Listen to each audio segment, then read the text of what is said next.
आज हम लोग रिकरिंग मतलब पुनरावृत्ति को समझेंगे। उससे पहले समझ लेते हैं कि दशमलव प्रसार क्या होता है और दशमलव प्रसार में शांत क्या होता है, अशांत क्या होता है। जैसे एक क्वेश्चन हम ले लेते हैं, 400/500। जब हम 500 से भाग देंगे 400 में, ठीक है, मतलब नीचे वाले से भाग देंगे ऊपर वाले में, तब देखेंगे कि 500 से भाग जो है 400 में नहीं लगेगा, तो यहाँ देंगे हम दशमलव। दशमलव का मतलब है इसमें हम एक जीरो दे सकते हैं। 5 की पहाड़ा अगर हम 8 बार पढ़ेंगे तो 5 अठे 40 और 2 जीरो तो जो जीरो, मतलब 500 गुने 8 करेंगे तो हो जाएगा 4000। अगर हम इसको घटाते हैं तो पूरा पूरा कट जाता है। तो यहाँ देखेंगे दशमलव के पहले नहीं कुछ है तो क्या मान सकते हैं, जीरो। 0.8। 400/500 को लिख सकते हैं 0.8। यहाँ देखेंगे ध्यान से कि दशमलव के बाद 8 है और इसके बाद कोई संख्या नहीं है, ठीक है। यहाँ पे दशमलव के बाद पूरा पूरा संख्या कट जाता है, तो इसको बोलेंगे शांत दशमलव प्रसार। इसका दशमलव प्रसार क्या है, शांत है। एक और क्वेश्चन ले लेते हैं, 10/3 कितना है, 10/3। तो इसके लिए क्या करना है कि हमको 3 से भाग देना है 10 में और चेक करना है कि इसका दशमलव प्रसार क्या है, शांत है कि अशांत।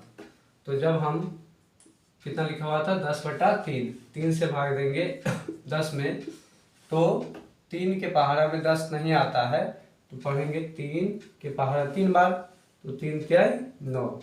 10 में से 9 घटाएंगे तो 1, तो फिर नहीं लगेगा तो क्या देंगे यहाँ पर, दशमलव, तो 0।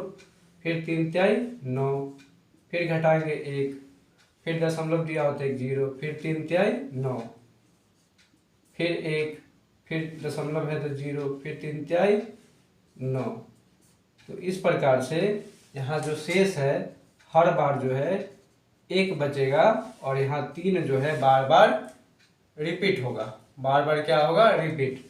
तो जब कोई संख्या बार बार रिपीट होता है और यहाँ 3 जो है बार बार रिपीट हो रहा है, तो इसको हम लिख सकते हैं 3.3 के रिकरिंग, मतलब पुनरावृत्ति। यहाँ पे 3 का क्या हो रहा है, पुनरावृत्ति हो रहा है, मतलब रिपीटेशन हो रहा है, मतलब रिपीट हो रहा है, मतलब बार बार जो है 3 जो है आएगा। इस रिकरिंग का मतलब है कि यह 3 जो है बार बार आता है। तो यह जो रिकरिंग है इसी को हम अभी पुनरावृत्ति कहेंगे और इसको बनाएंगे कि आखिर कोई संख्या के ऊपर में रिकरिंग है तो उसको कैसे मान निकालेंगे। यह जो है क्लास 9 और क्लास 10 में जो है मोस्ट इम्पोर्टेंट क्वेश्चन होता है, जिसको बच्चा जो है बनाने में कंफ्यूज हो जाता है और यह क्वेश्चन जो है छूट जाता है। यह 2 नंबर का क्वेश्चन। अगर आपको दशमलव प्रसार ज्ञात करना हो तो हम नीचे वाले से ऊपर वाला में भाग दे देंगे, देखेंगे कि दशमलव के बाद अगर पूरा पूरा कट जाता है, शेष फल नहीं बचता है तो शांत।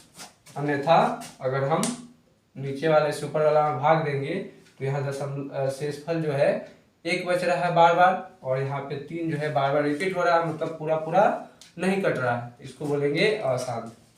ठीक, इसको क्या बोलेंगे, अशांत। तो दशमलव देने के बाद जो है कोई संख्या का शेषफल बच जाएगा तो उसको बोलेंगे अशांत।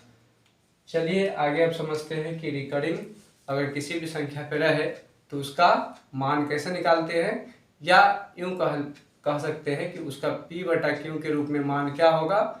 p/q का मतलब होता है कि वैसी संख्या जिसे हम p/q के रूप में लिख सकते हैं, उसको बोलते हैं परिमेय संख्या। ठीक,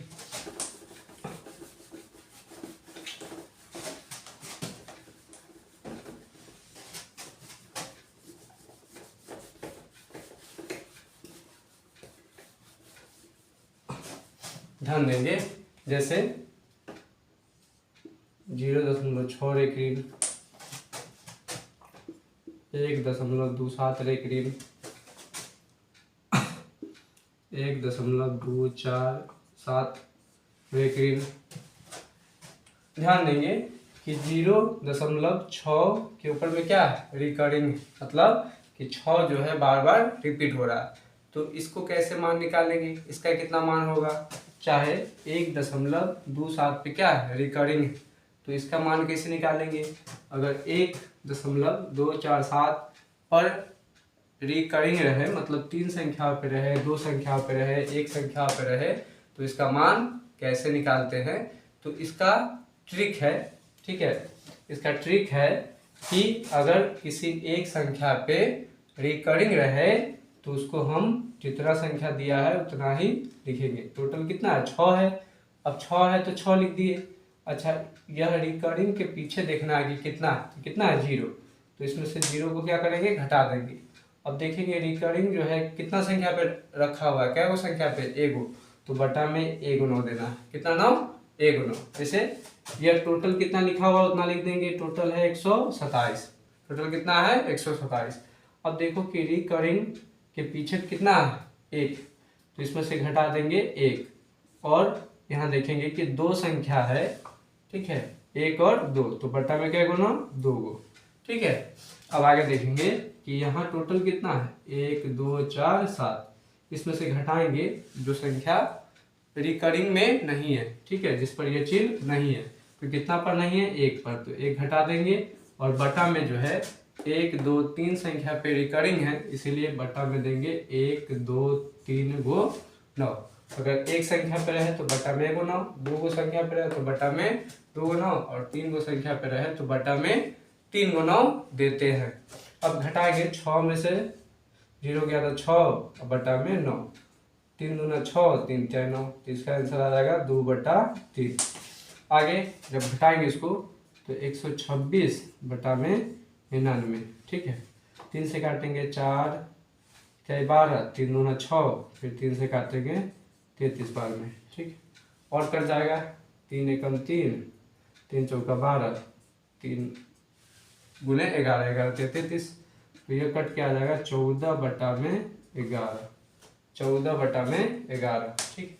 अब आगे देखेंगे, इसमें से घटाएंगे तो होगा 1246, अब बटा में 999, ठीक। आगे समझेंगे कि यह कटेगा कि नहीं, तो 1 2 3 3 और 4, 3 और 4 होता है 7, 7 6 13, तो इस सब संख्या को जोड़ने पर 13 हुआ, जो 3 से नहीं कटेगा, इसका मतलब ये 3 से नहीं कटेगा। तो पहला, दूसरा, तीसरा, यह तीनों क्वेश्चन जो है कैसे बना है, तो चलिए इसको समझ लेते हैं हम लोग। ध्यान देंगे थोड़ा सा कि 0.6 पर क्या था, रिकरिंग, मतलब रिकरिंग मतलब पुनरावृत्ति। तो देखेंगे कितना संख्या टोटल है, 6 है, तो 6 के पहले कितना 0, तो उसको घटा दिए, बटा में कितना 9, तो 1 9 क्यों दिए, क्योंकि एक संख्या पे तो इसीलिए 1 9, ठीक है। उसी प्रकार से 2 गो संख्या पे तो बटा में 2 गो 9, 3 गो पे था बटा में 3 गो 9, और 1 इसके पहले था इसीलिए 1 घटाया, यहाँ पर भी 1 था इसीलिए 1 घटा दी, घटाने के बाद जो है काटने के बाद यहाँ आंसर आ चुका है। तो यह हो गया तुम्हारा रिकरिंग कंप्लीट, ठीक है। अच्छा, यह हो गया ट्रिक, यह हो गया ट्रिक, ठीक है, यह हो गया ट्रिक। ट्रिक में क्या करना है कि जय गो संख्या पे रिकरिंग रहे उतना 9, जैसे 1 गो पर है तो 1 गो 9, 2 गो पर है तो 2 गो 9, 3 गो पर है तो 3 गो 9, इसके पहले जितना संख्या होगा ऊपर वाला में घटा देंगे, ठीक है। तीनों को क्या किए हैं, घटा दिए, घटाने के बाद काट लेना, आंसर आ गया। एक क्वेश्चन जो है हम बताते हैं जो बिना ट्रिक के होगा, ठीक है।